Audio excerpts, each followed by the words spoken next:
SuriatiSupani as a second speaker.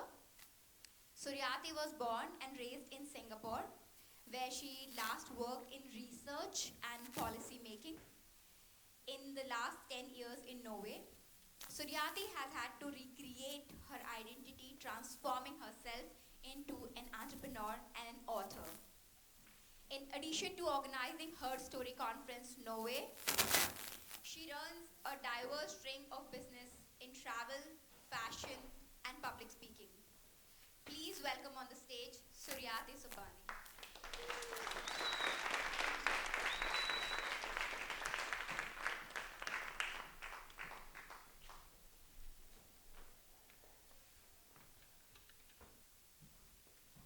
Good morning.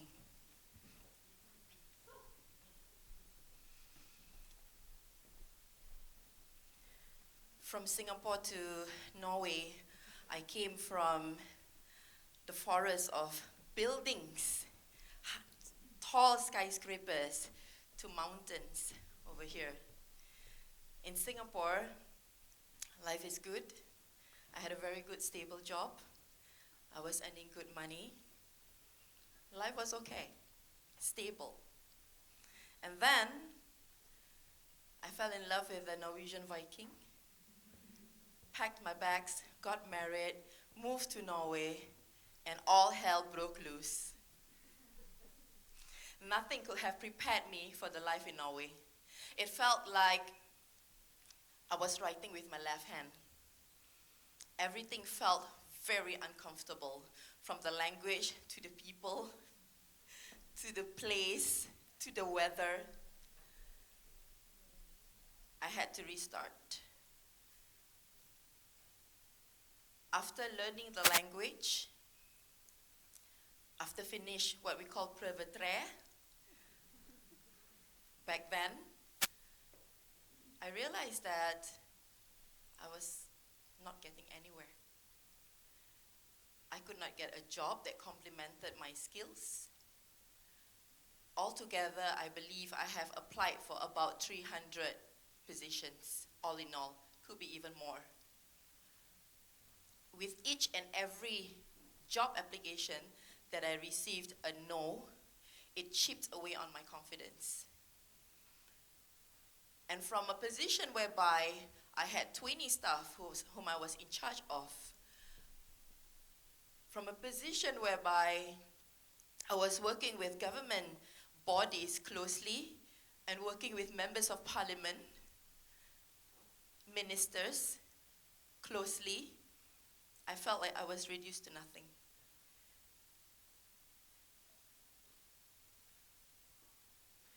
It became so bad such that each morning I had it difficult to wake up every morning.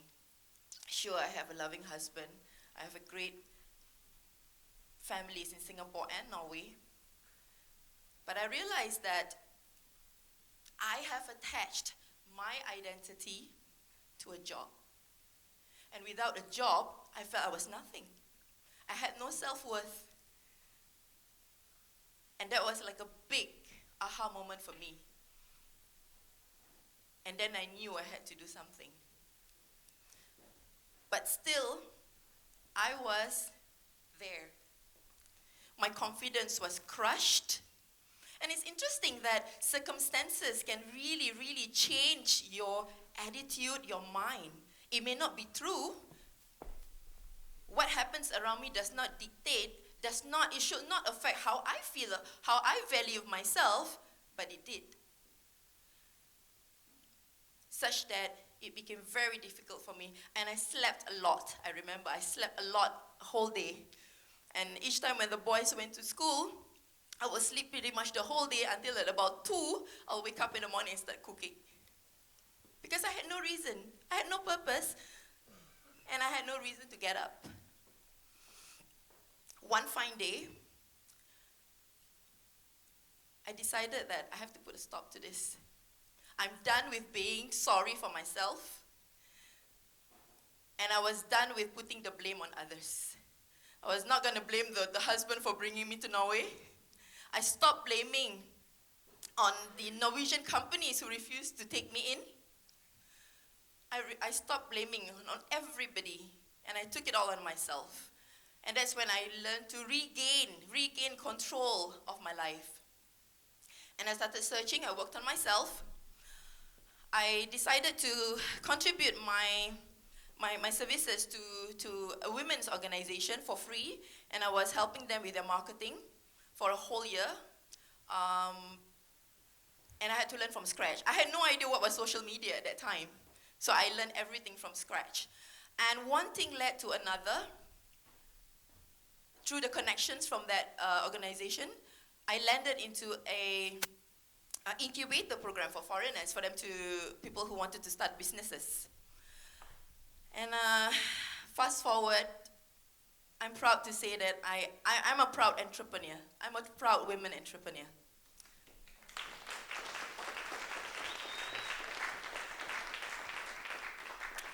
Last year, this is harder than I thought. Last year,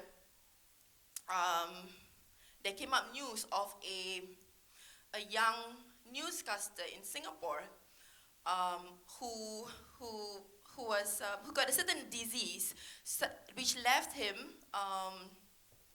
unable to control his motor skills. And from someone who is so much in the limelight, being in the news and arranging events, he's reduced to a wheelchair. And slowly but surely, he will also lose motor skills of his hands. And it was just very heartbreaking for all of us to see. When I saw that, I told myself, what's my excuse? I have 2 functioning legs. I have 2 functioning arms and a sharp mind. What's my excuse for not moving on?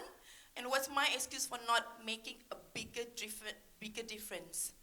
Because in spite of his condition, he was still going to work. He was still he was still working. He was still talking about stories, putting out there. So, Her Story is my bid to reach out to more women out there.